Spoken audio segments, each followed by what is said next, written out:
오늘 하나님께서 우리에게 주신 말씀은 히브리서 8장 1절에서 6절입니다. 이 6절의 말씀을 제가 받들어 읽을 때 우리 모두 일어서서 주님의 말씀을 경청하겠습니다. 지금 우리가 하는 말의 요점은 이러한 대제사장이 우리에게 있다는 것이라. 그는 하늘에서 지극히 크신 이의 보좌 우편에 앉으셨으니 성소와 참 장막에서 섬기는 이이시라.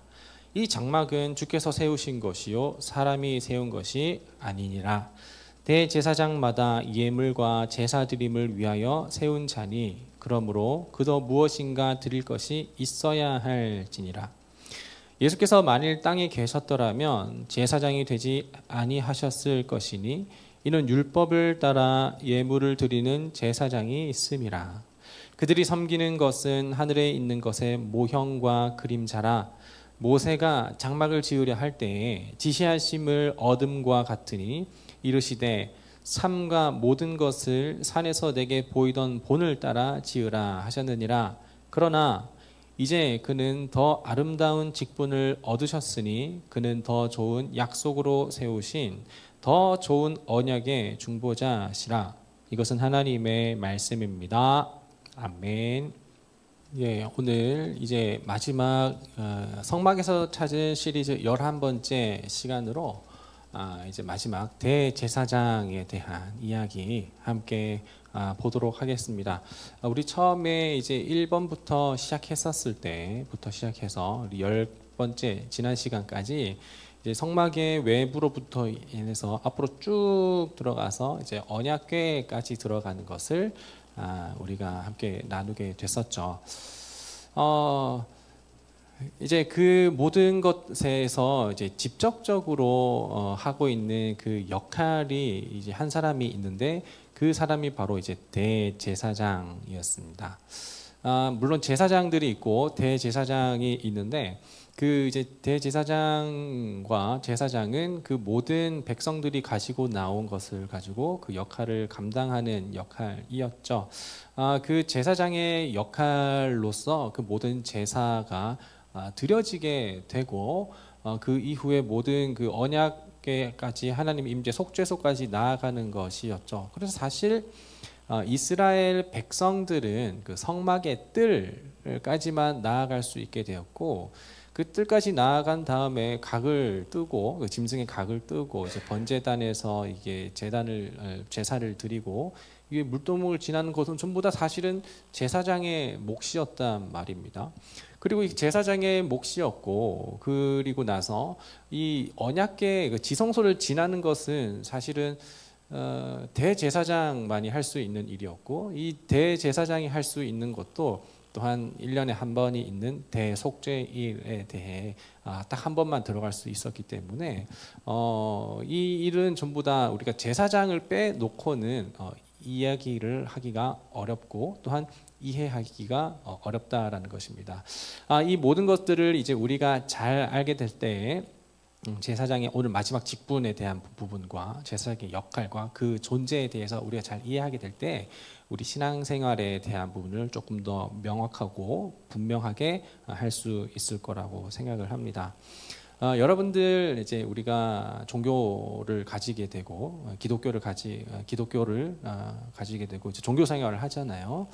근데 이제 종교 생활로서의 그냥 끝나는 것이 아니라 더욱이 종교가 아닌 그 복음 자체를 따르는 삶을 나아가기 위해서는 우리에게 이제 분명히 요구되는 것이 있고 우리가 또한 해야 하는 것들이 있기는 합니다.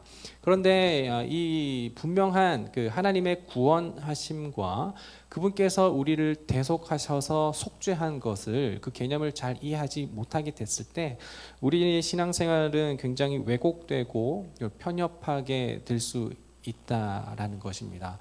대표적으로는 예를 들면 그러한 것이죠.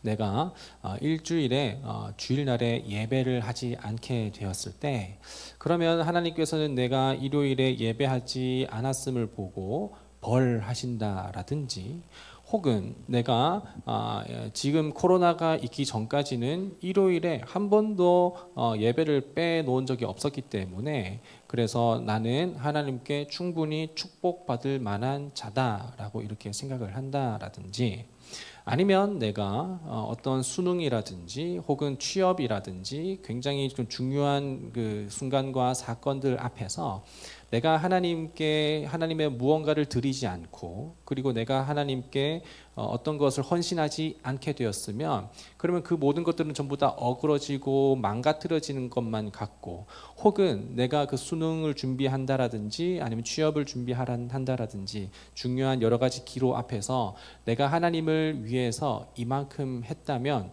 하나님께서 나에게 당연히 이 정도는 해 주실 거라는 기대감이라든지, 그러니까 굉장히 제가 하고 있는 이 이야기는 뭐냐면, 우리가 하고 있는 이 행위에 대해서 하나님께서 우리에게 축복을 하신다든지 벌하신다라는 그런 상관관계를 지금 이야기를 하고 있는 거예요.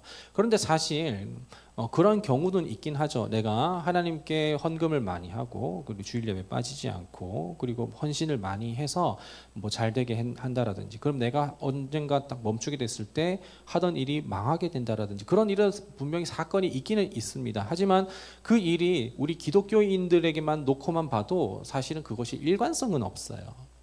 더군다나 기독교인이 아닌 더 너머의 비기독교인들은 그러면 왜 잘 살고 있으며, 왜 똑똑하며, 왜 그들은 우리보다 훨씬 더 잘 낫는지에 대한 것은 우리가 너무나도 의문을 떨쳐볼 수가 없다라는 것이죠. 그 사람들은 왜 유명하고 믿지 않는 사람들임에도 불구하고 왜 잘 살고 있을까요?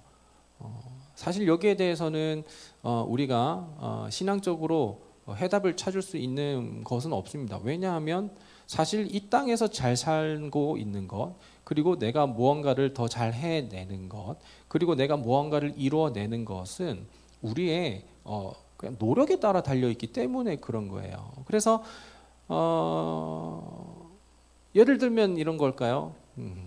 내일 이제 목사장로 체육대회가 있습니다. 그리고 오늘은 청년부의 봄 운동회가 있었어요. 그렇죠? 그랬을 때 봄 운동회를 우리가 하지 못했음은 박 목사와 임원들이 기도를 하지 않아서일까요? 제가 일주일 전에 날씨를 확인했었을 때 분명히 이 비가 월요일 날 내리는 걸로 되어 있었어요. 그래서 부목사님들과 생각하길, 인천노회 부목사님들이 기도를 열심히 하고 있나 보다 라고 이렇게 얘기했죠. 왜냐하면 자녀들을 제쳐두고 월요일 날 나가서 이렇게 체육대회를 한다는 것이 이제 가정에 남겨진 아이들에게는 굉장히 좀 이렇게 아빠로서 미안했기 때문에 그런 것 같아요. 그래서 이렇게 역시 인천노회 부목사님들의 기도 영빨이 세군 이렇게 했는데, 날씨를 보면 볼수록 자꾸 봄운동회 쪽으로 그 비가 차츰차츰 땡겨지고, 여러분들 지금 날씨 어플 보면 알겠지만 딱 체육대회가 시작하는 시간부터 끝나는 시간까지 비가 안 와요. 그러면은 그 주최하는 모든 인천노회 관계자분들이 열심히 기도를 해서, 그래서 하나님께서는 역사하셔서, 근데 이게 이런 메커니즘으로 우리가 신앙을 대하다 보면 굉장히 우리가 기복적이게 되고, 그리고 우리의 노력에 따라서 내가 무언가를 이루었다라든지 혹은 내가 노력하지 않아서 무언가를 망했다라든지 그런 상관관계를 볼 수가 있게 된다라는 것이죠. 하지만 그러나 이 신앙생활이라고 하는 것은 물론 우리의 행위가 요구되는 것이 있고 나타나는 것이 있긴 하지만, 이것이 뭐 하나님의 뜻을 움직인다라든지 혹은 우리가 구원을 뭐 변경한다라든지 구원을 흔든 것은 결코 아니란 말입니다. 그 이야기를 이제 대제사장 이야기를 가지고서 함께 이야기를 하려고 해요.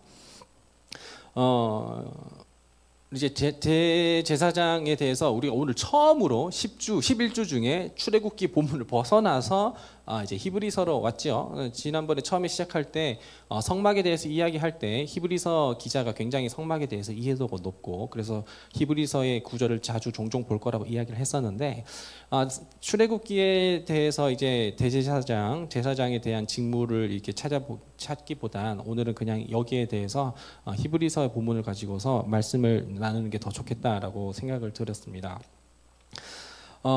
여기에 이제 사실 그 히브리서를 처음 쭉 읽어보면 히브리서 기자는 주로 이제 이야기를 풀어가는 것을 이제 성막과 성전 그리고 대제사장과 제사에 관한 그 이야기를 가지고서 이렇게 쭉 풀어 나갑니다. 히브리서 기자는 미상이에요. 히브리서 기자는 미상이고 누군지 아직은 알 수 없는 게 일반적인 이제 학자들의 견해인데 추측할 수 있는 것은 아마도 꽤 제사의 문화라든지 그리고 유대권에 굉장히 이해도가 높은 사람일 거다라고 추측 정도만 하고 있습니다. 앞에서 이제 뭐 계속 이렇게 얘기를 하고 있는데 뭐라고 얘기를 했냐면 이제 히브리서에서 말하는 거예요.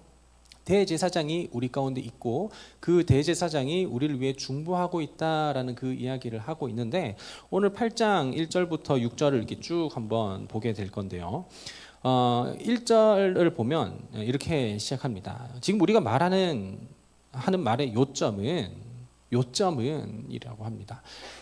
사실 그 히브리서 기자가 성막에 대해서 얘기할 때 그 성막에 대한 요소를 자세하게 얘기를 하지는 않아요. 왜냐하면 사실 지금 얘기하고자 하는 논점은 이것이 아니기 때문에라고 얘기를 하는데 대제사장 얘기할 때도 또 비슷하게 얘기를 합니다. 요점은 그러한 대제사장이 우리에게 있다라는 것이다라는 거예요.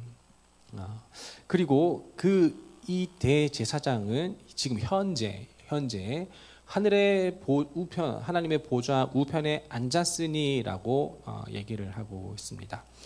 여기에서 말하는 이 대제사장이 바로 예수님이죠. 예수님. 자, 여기에서 이제 1절 보면 이제 끝자락에 보좌 우편에 앉으셨다라고 이렇게 표현이 되고 있어요. 이 보좌 우편에 앉으셨다라는 이 표현이 어떠한 의미를 갖고 있는지 아시는 분,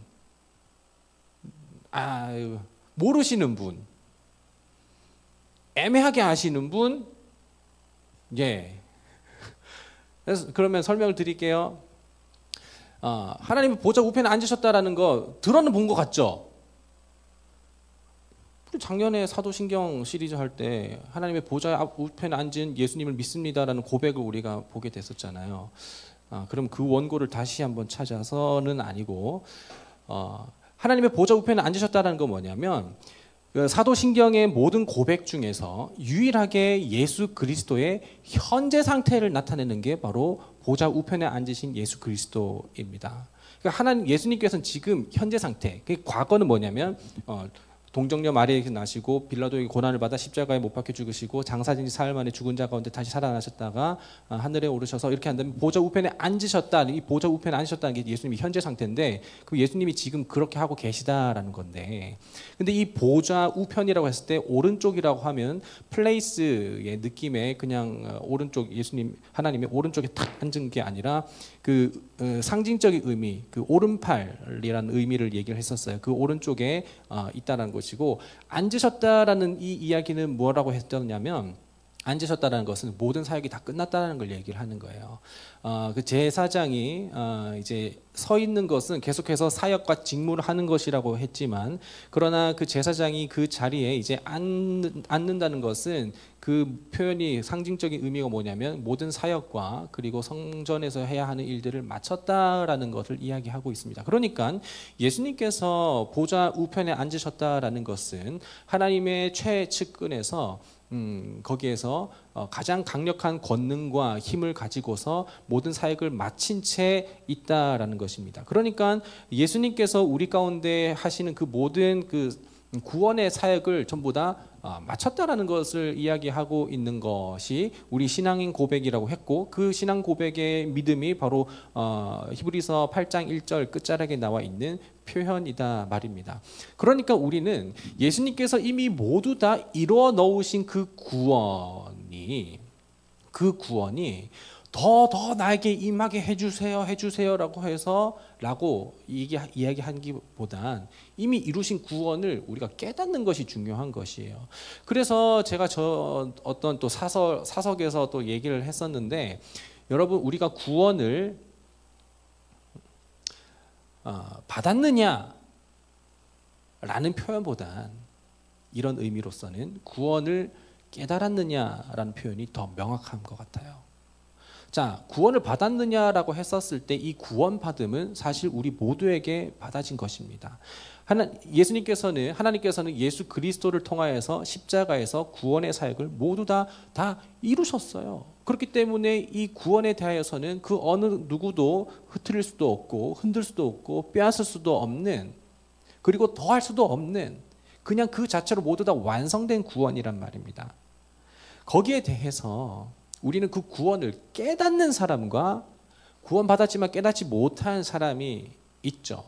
그러니까 여기에 대해서 또 이렇게 질문이 있을 수 있습니다. 그러면 아직 예수님을 믿지 못한 사람은 구원을 그러면 받았다는 얘기입니까? 라고 이렇게 이야기를 하겠지만, 조금 더 자세히 이야기를 하면 그 사람들은 구원을 받았냐 못 받았냐라기보단 하나님께서 그 사람들 모두가 구원에 이르도록 하나님께서는 오래 참으시고 바로바로 심판하지 않으시고 참교육, 정의구현하지 않으시고 오래 참으셔서 그 사람 모든 사람들이 구원에 이르기까지 주님께서 역사하신다라는 거예요.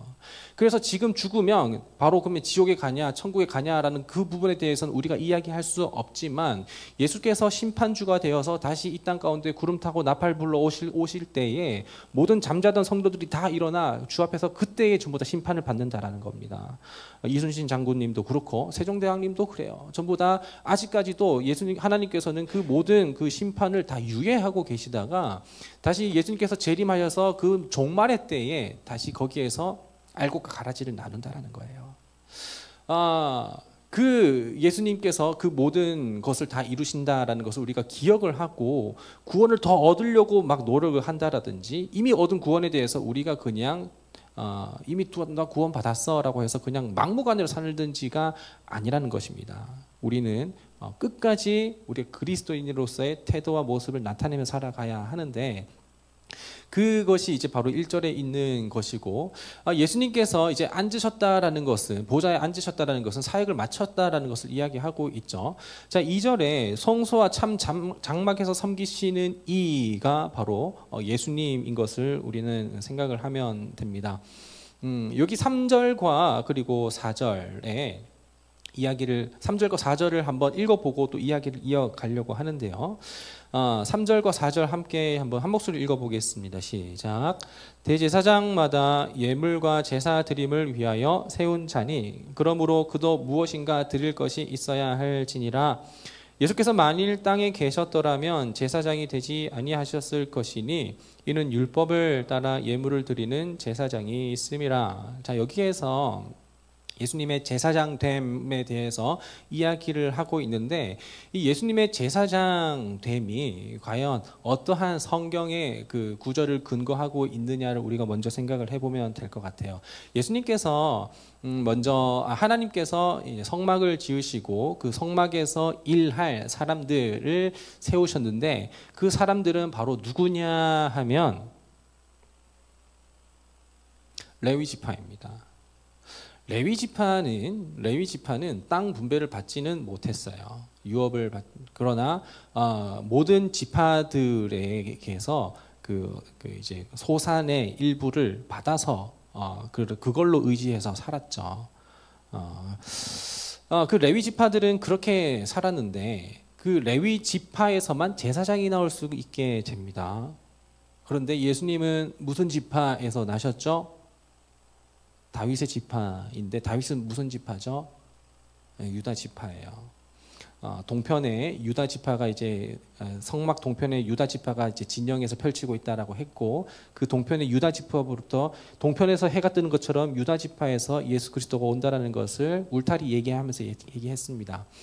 예수님께서는 그러면은 레위 지파는 아닌데 제사장이란 말입니다. 이거에 대하여서 히브리서 기자는 또한 멜기세덱 이야기를 하는 건데요. 이 멜기세덱의 제사장이 이제 바로 창세기에 아브라함 이야기 나올 때 멜기세덱이 나와요. 근데 이 멜기세덱에 대하여서 이야기할 때 이 멜기세덱은 히브리서 기자도 얘기를 했지만 그의 아버지와 그리고 그의 가문과 그의 혈통과 그의 자녀와 그의 어떤 그 모든 것들에 대해서 이야기하지 않는 그야말로 신비한 제사장이라고 이야기를 합니다.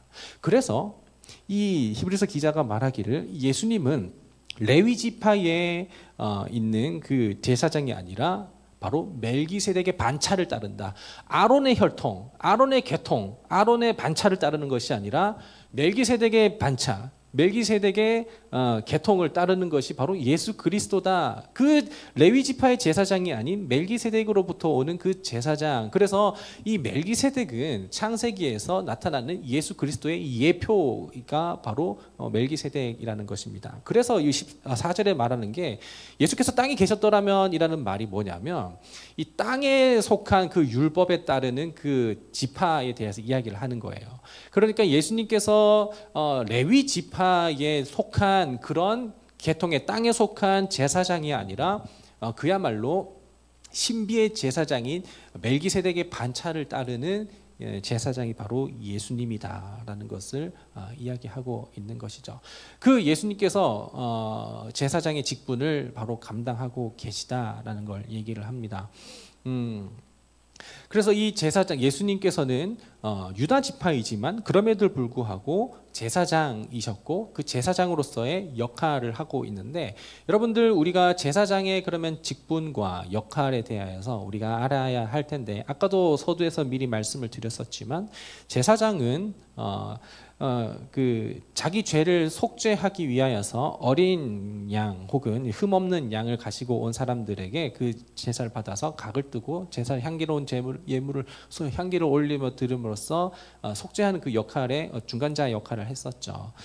그리고 그 중에 대제사장은 대속죄 일에 이스라엘 백성들을 하나님 앞에 긍휼히 여겨 주시옵소서라고 하는 그 연기를 피우기 위하여서 지성소 안에 언약궤 속죄소 앞에 나아간다고 이야기를 했었습니다. 예수님께서 하신 역할이 바로 이것이죠. 사실 우리가 여전히 구약 가운데 있었다면 우리는 제사를 드려야 했는데 그 제사를 할 수 있는 그 성막의 뜰까지는 나아갈 수는 있을지언정 하나님의 임재를 누리지는 못했었어요. 못할 거예요. 그러나 예수님께서 십자가에서 달리심으로 휘장을 찢으시고 그리고 누구나 하나님의 그 임재 앞에 나아갈 수 있게 되었죠.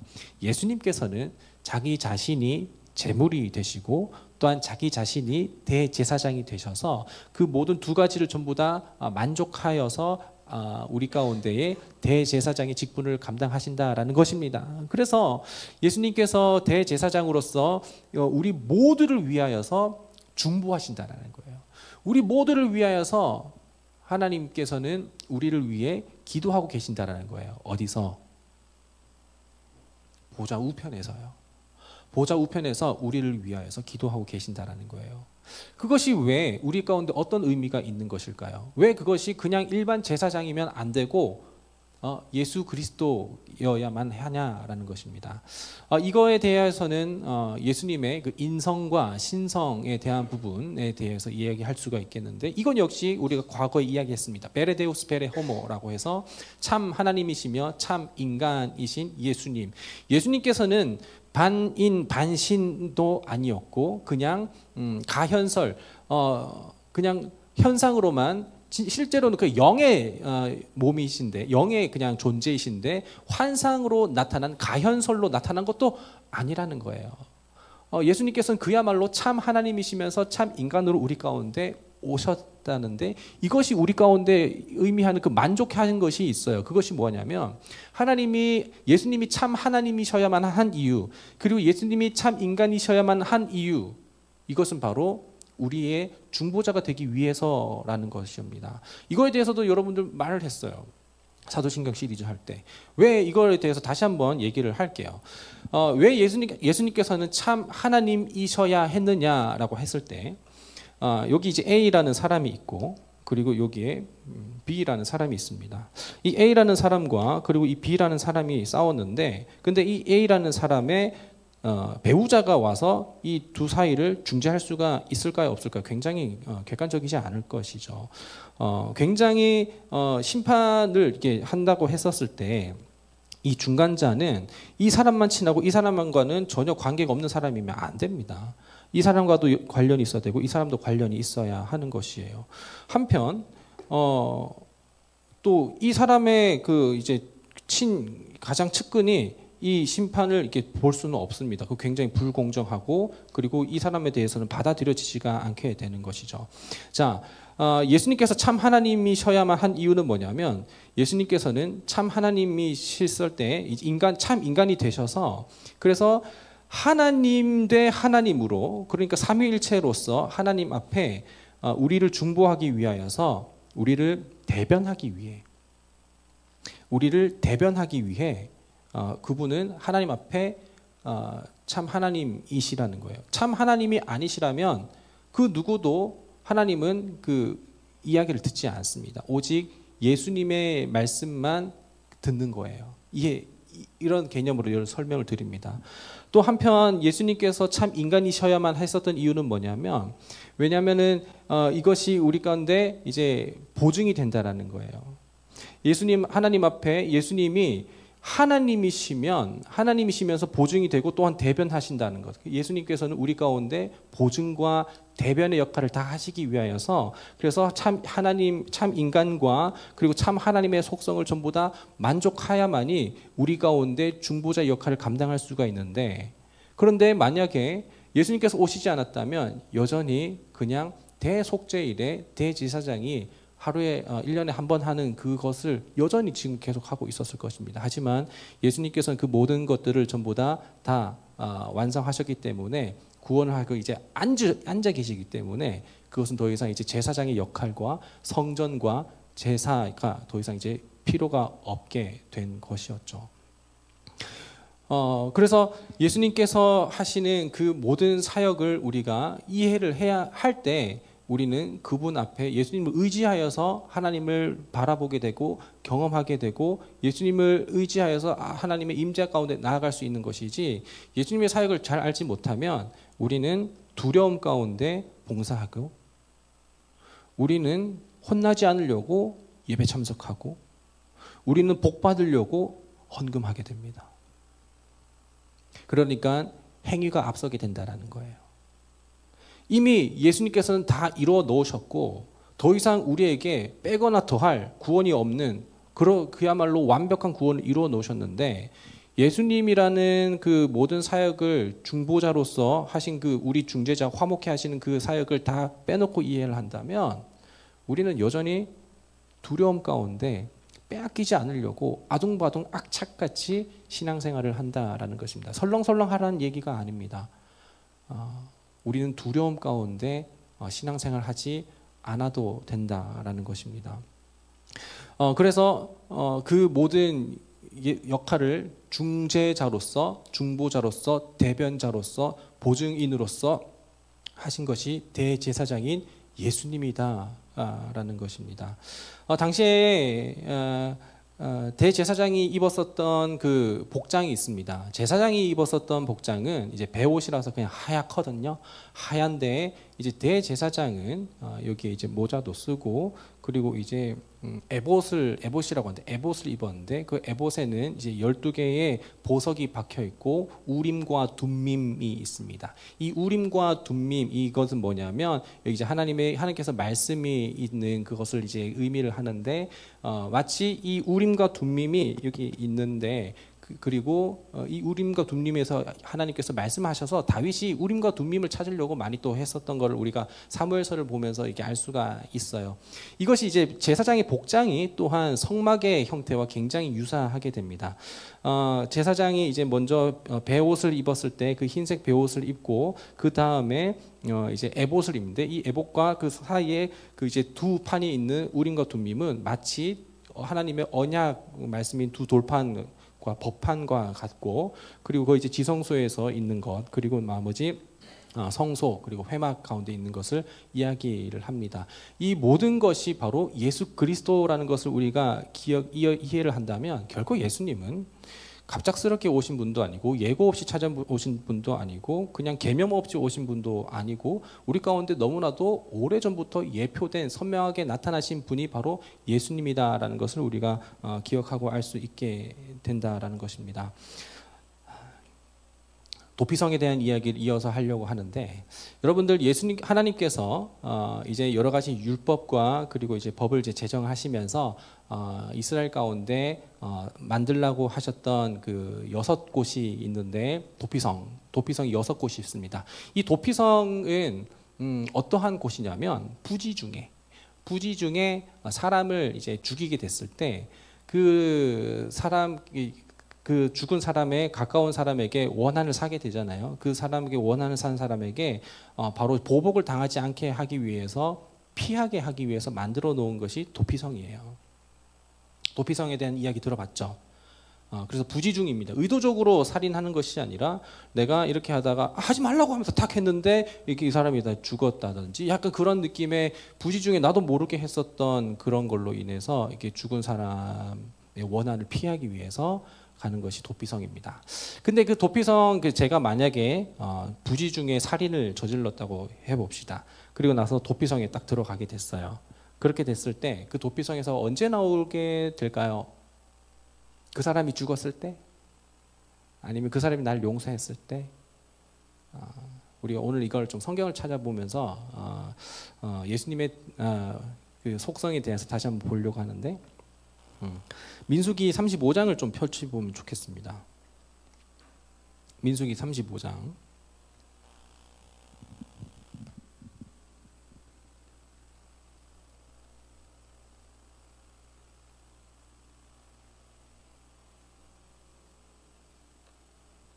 28절. 25절, 28절, 32절 다 이렇게 대제사장에 대한 이야기가 나오긴 하는데 우리 28절만 우리 한 목소리로 한번 읽어보겠습니다. 시작. 이는 살인자가 대제사장이 죽기까지 그 도피성에 머물러야 할 것임이라. 대제사장이 죽은 후에는 그 살인자가 자기 소유의 땅으로 돌아갈 수 있느니라. 예. 대제사장의 죽음으로 인해서 이 사람은 다시 자기의 땅으로 돌아갈 수 있는 회복, 복직할 수 있는 그런 법이 있는 것이란 말입니다. 이것이 뭘 의미하냐면 제사장이 이 사람을 위하여서 계속해서 기도하고 그렇게 했었을 때 이 사람의 죄를 제사장이 짊어지게 되고 그 죄를 가지고서 제사장이 죽게 되었을 때 비로소 그 속죄함을 통해서 이 사람이 이제 자기 땅으로 다시 돌아갈 수 있게 된다라는 것입니다. 예수님께서 죽으셔야 했었던 그 이유는 무엇이냐면 우리의 죄가 그분 가운데 전가됐기 때문에 그런 것이죠. 예수님께서 죽지 않으셨다면 여전히 그 죄는 우리 가운데 남아 있게 되는 것이고, 그러면 그 죄는 우리가 스스로 해결할 수 없기 때문에 날마다 반복되는 제사를 드려야 했었죠. 그러나 단번에 제사를 통해 예수님께서는 모두 다 이루어 주시게 됐는데 그 예수님의 죽으심, 대제사장이신 예수님의 죽으심으로 인해서 우리는 더 이상 도망가고 도피하고 숨어지는 것이 아니라 다시 그리스도의 의로운 보혈에 의해 우리가 다시 자유함과 그 자리를 회복하고 소망할 수 있게 된다는 것을 의미하게 되는 것이죠. 그래서 이 도피성도 그냥 단순히 그 시대와 문화 가운데 주신 하나님의 언약이고 그리고 지키는 어떤 법이긴 하지만 이 모든 것도 훗날 오게 되실 예수 그리스도를 예표하고 있다라는 것입니다.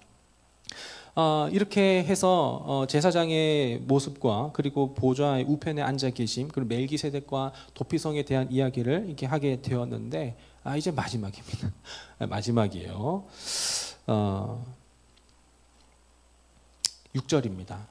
6절 우리 함께 읽고 마무리 이야기하고 마치도록 하겠습니다. 시작. 그러나 이제 그는 더 아름다운 직분을 얻으셨으니 그는 더 좋은 약속으로 세우신 더 좋은 언약의 중보자시라. 아멘. 더 좋은 언약의 중보자. 오늘의 제목이기도 합니다. 새 언약의 중보자입니다.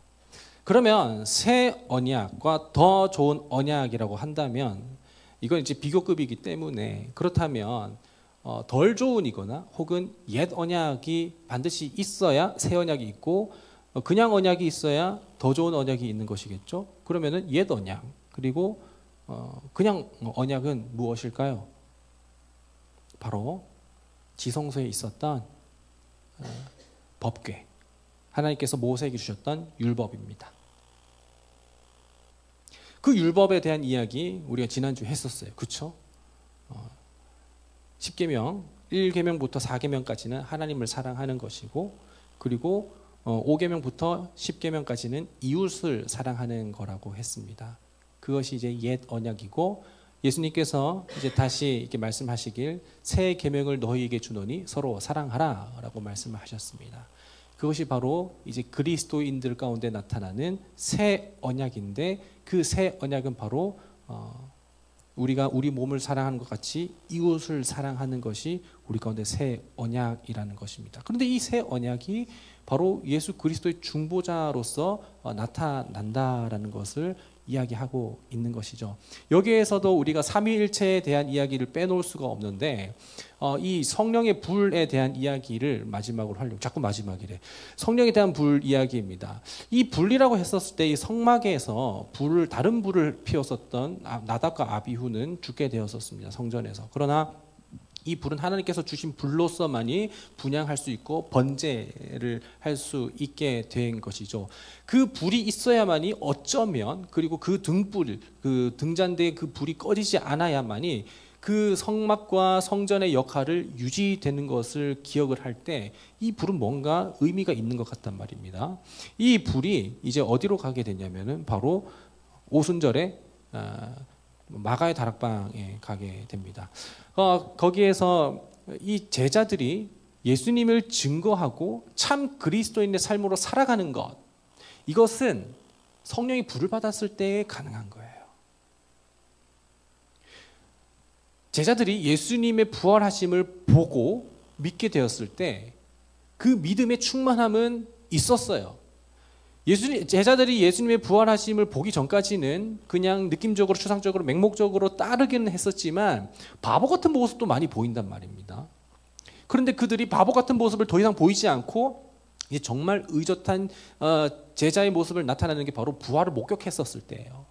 근데 그 부활을 목격했었을 때까지만 해도 사실은 숨어 있었는데, 그런데 그들이 이제 본격적으로 예수님을 증거하고 전파하고 증인된 삶을 살아가기 시작한 것은 바로 바람과 같이 불과 같이 임한 그 성령이 있었을 때 가능하다라는 것입니다. 이 성령을 통하여서 새 언약을 받게 되고, 이제 그 새 언약을 통해서 나타나는 게 바로 초대교회의 모습인데, 서로의 소유를 서로 통용하고 나누며 서로 정말 이제 그 삶을 나누게 된 것이죠. 그래서 사실 우리의 어떤 신앙생활의 형태가 성부 하나님에 대한, 창조주 하나님에 대한 그 인식만 있고, 성자 하나님 예수님에 대한 사역이라든지, 그리고 성령의 어떤 역사하심을 등한시하게 된다면, 아까 말했던 것처럼 하나님은 심판하시는 분이고 우리에게 벌 주시는 분이고, 혹은 우리가 이 땅에서 잘 먹고 잘 살아서 축복해 주시는 분으로만 인식을 한다라는 거예요. 그리고 그 구원을 얻기 위하여서 우리가 부단히 노력한다라는 거예요. 하지만 그것이 아니라는 겁니다. 그 모든 구원은 예수께서 다 이루어 주셨고, 그 구원을 이루신 것에 대한 감사함으로 나타나는 반응이 있어야 하는데, 그것이 바로 성막에 있었던 불, 그리고 성령으로 임재한 불이 이제 각 사람마다 임재하게 됐을 때 그것이 나타나게 된다는 거예요. 그것이 바로 예배로 나타나게 되고, 우리의 헌금으로 나타나게 되고, 우리의 헌신과 봉사로 나타난다는 것이고, 우리 삶의 어떤 신앙의 모습과 경건의 삶으로 나타난다는 거예요. 우린 예배 똑같이 하고요, 우린 똑같이 헌금하고요, 우린 똑같이 봉사하고 헌신을 하는데, 이것을 잘 모르는 신앙의 형태와 이것을 알므로 나타나는 형태는 너무나도 다릅니다. 너무나도 달라요. 이 삼위일체 하나님에 대한 역사와 그리고 그 모든 인식이 우리 가운데 있을 때 우리의 신앙생활은 참 자유함이 있고, 그리고 그때에 우리는 뭘 믿는지를 알게 되고, 뭘 따라야 하는지 알게 되고, 뭐가 중요한지를 깨닫게 되고, 뭐가 덜 중요한지를 알게 되는 것이죠. 그러한 신앙생활이 우리 가운데 건강하게 세워주면 좋겠습니다. 그래서 이 모든 것은 바로 중보자 대신 예수 그리스도입니다. 우리가 예수님이 아니라면, 중보자 대신 예수님이 아니라면 우리는 할 수도 없어요. 할 수도 없습니다.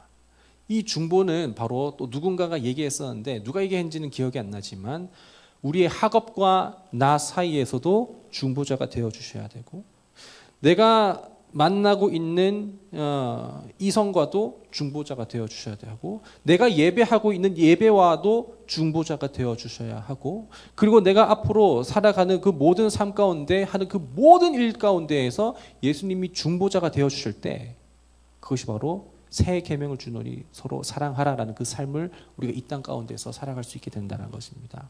만약에 중보자가 되어 주시지 않는 학업이라면, 경제 활동이라면 그것은 다 날 위한 거예요. 그리고 다 이 땅을 위한 겁니다. 그건 전부 다 유한한 거예요. 하지만 그 중보자가 되어주신 예수님을 인하여 우리가 공부를 하게 되고 돈을 벌고 관계를 하게 될 때, 그리고 교회에서 봉사하고 헌신하게 될 때에 그것은 모두 다 주께서 받으시는 것이 됩니다. 대제사장 되시는 우리 구주 예수 그리스도를 통하여서 우리가 온전한 신앙생활과 기쁨과 자유가 있는 그런 신앙생활 할 수 있기 원해요. 그 주님을 더욱더 우리가 의지하고 붙잡기 원해요. 두려움과 그리고 우리 무서움 가운데 빠져서 억지로 하는 그 신앙생활이 되지 않기를 원해요. 그리고 이 땅에서 잘 먹고 잘 살고 인정받고 성공하는 평안한 기쁜 즐거운 생활만 추구하는 것이 되지 않기를 원해요. 그것이 하나님이 되어서 그것을 위하여서 이용하는 하나님이 되지 않기를 원해요.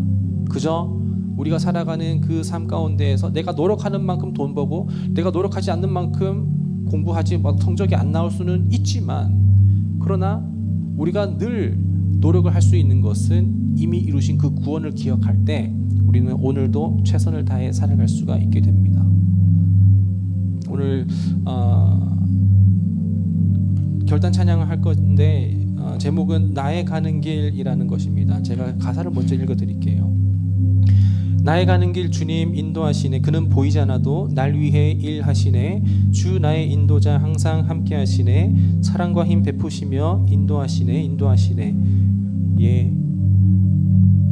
그는 보이지 않아도 우리에게 사랑과 힘 베푸시며 오늘 살아갈 힘을 주시며 인도하시는데, 우리에게 필요한 모든 것들을 더하여 주시고, 우리가 주님은 주시며 또한 주님은 우리가 필요 없는 것은, 그리고 우리가 다른 우상을 섬기게 된 것은 또한 찾으십니다. Take away 하십니다. 주님 우리에게 주시기도 하지만 찾으시는 분이시고, 그러나 오늘 우리가 주님 앞에 살아가기에 부족 없는 삶을 살아가게 모든 것을 더하여 주십니다. 그 우리의 중보자 되어주신 새 언약의 중보자가 되어주신 대제사장 예수님을 오늘 의지하는 마음으로 함께 이 찬양하며 우리 마음을 고백하면 좋겠습니다.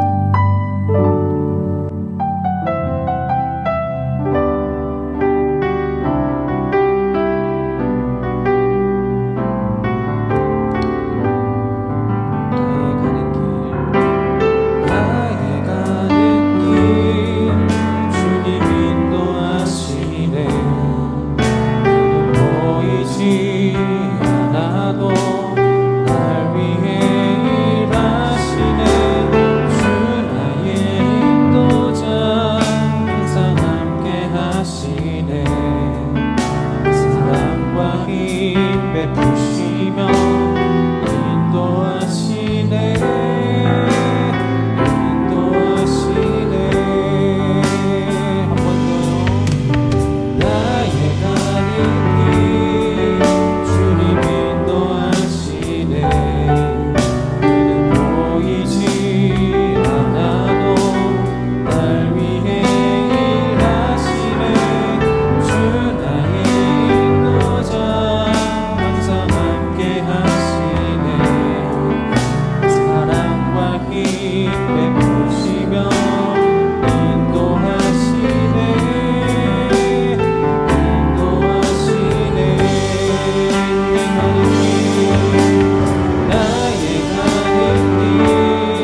무미건조한 신앙생활을 하고 계시거나 혹은 두려움에 빠진 신앙생활을 하고 있거나 혹은 무감각한 아예 알지도 못하겠는 그냥 형식적인 그런 것만 하고 있는 신앙생활을 하고 있는 건 아닌지 돌아보면 좋겠어요.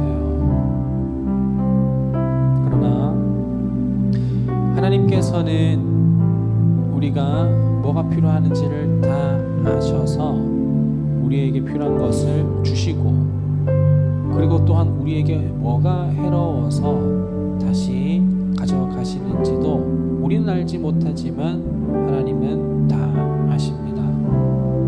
그것은 어디까지나 우리가 이 땅 가운데서 살아가는 것이기고, 사실 우리가 하나님 앞에 구원의 삶을 살아가는 것은 주께서 하신 일을 깨닫는 것과 깨닫지 못하는 것의 차이라면 이미 그 모든 구원과 하나님 나라의 모든 일들은 이루어 놓으셨으니 우리가 할 수 있는 것은 주님을 느끼고 경험하며 오늘 우리에게 인도하시는 삶을 충실하게 살아내는 것입니다. 우리 먼저 첫 번째로 기도할 것은, 하나님, 내 안에 주님을 향한 그 인식이 다시 한번 있게 하여 주시옵소서. 파편적으로 믿고 피상적으로 믿고 편협하게 믿는 내 신앙생활이었었다면 삼위일체 성부 성자 성령 하나님에 대한 그 믿음이 건강하고 올바르게 자리 잡히게 하여 주시고, 그것이 그냥 지식적이고 학습적인 논리적인 이야기로만 내 안에 있는 것이 아니라 정말 내 삶 가운데 경험될 수 있도록 사랑과 힘 베풀어 주시옵소서라고 우리 시간 좀 기도하며 나아가면 좋겠어요. 기도합니다.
언약의 중보자, 더 좋은 언약의 중보자 예수 그리스도, 우리가 그분을 의지하면서 살아가기 원하는데, 하나님 그렇다면 내가 내 마음과 내 계획과 내 뜻과 내 비전을 위하여서 주님을 이용하는 것이 아니라 하나님 지금 하고 있는 것, 공부하고 계신 분들은 공부하고 있는 것, 돈 벌고 계신 분들은 직장 생활하는 것, 그리고 취업 준비하신 분들은 취업 준비하는 것, 이 사이에 우리 주님 중보자가 되어 주시옵소서.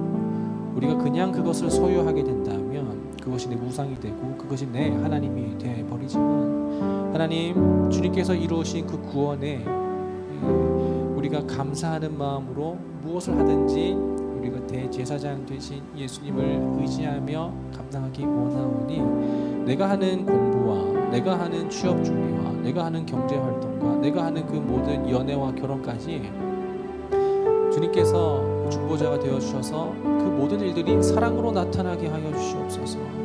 서로 사랑하라 하셨다는 그 새 계명이 예수 그리스도의 중보자로서 나타나게 하여 주시옵소서.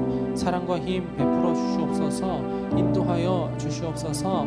여러 가지 상황은 나를 힘들게 하고 무너지고 흔들고 우울감에 빠지게 하고 비관적이고 네거티브한 생각까지도 들게 되지만, 하나님 다시 힘 주시고 사랑 주셔서 내 마음을 촉촉하게 적셔 주시옵시고 주님을 향한 내 마음을 확정케 하여 주시옵소서라고 우리 한 번만 더 기도하며 나가겠습니다. 기도합니다.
마지막으로 우리 일어서서 방금 불렀었던 그 찬양 다시 한번 믿음의 고백을 올려드리며 나아가면 좋겠어요.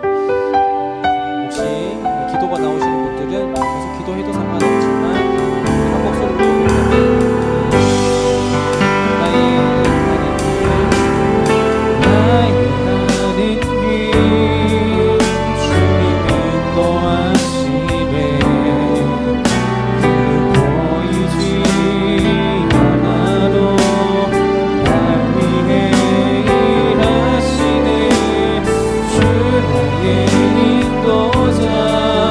항상 함께 하시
대학에 잘 왔는지도 모르겠고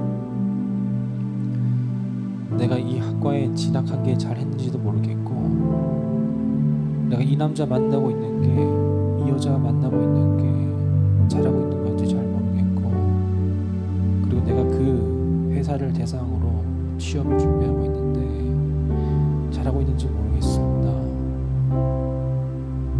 지금 내가 만나고 있는 사람들, 내가 처한 상황들, 내가 하고 있는 이 일들이 낭비가 되는 건 아닌지 돌아가는 건 아닌지 도태되고 있는 건 아닌지 의문이 들어서 주님께서 좀 알려주시면 좋겠다는 생각도 많이 듭니다. 내가 지금 하고 있는 이 봉사가 이 헌신이 과연 나를 만족하는 것인지 하나님 만족해 하는 것인지 혹은 누군가를 다치게 하는 건 아닌지 의문이 들 때가 참 많습니다.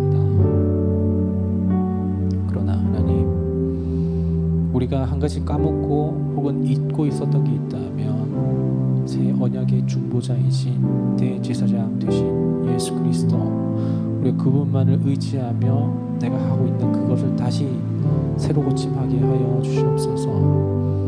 직장을 바꾸라는 것 아니고 전공을 바꾸라는 것 아니고 남자친구와 여자친구를 바꾸라는 것은 아니고 거기 안에 결여되어 있었던 중보자 예수님을 의지하여 그 일을 내가 하게 하시고 그 공부를 내가 하게 하시고 내가 그 사람을 만나게 하시고 그 헌신과 봉사가 이어지게 하여 주시옵소서.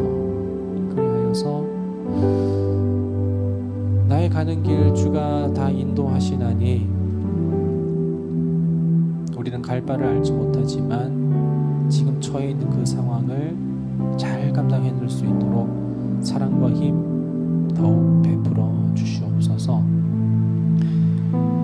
우리 구주 예수 그리스도의 은혜와 하나님의 한량없는 사랑하심과 성령님의 교통하심의 그 은혜가 중보자 예수 그리스도로 삶을 살아가기로 다짐하고 결단하는 우리 모든 예배자들과 예배자들의 삶 가운데 지금부터 영원토록 함께 하시기를 간절히 축원하옵나이다. 아멘.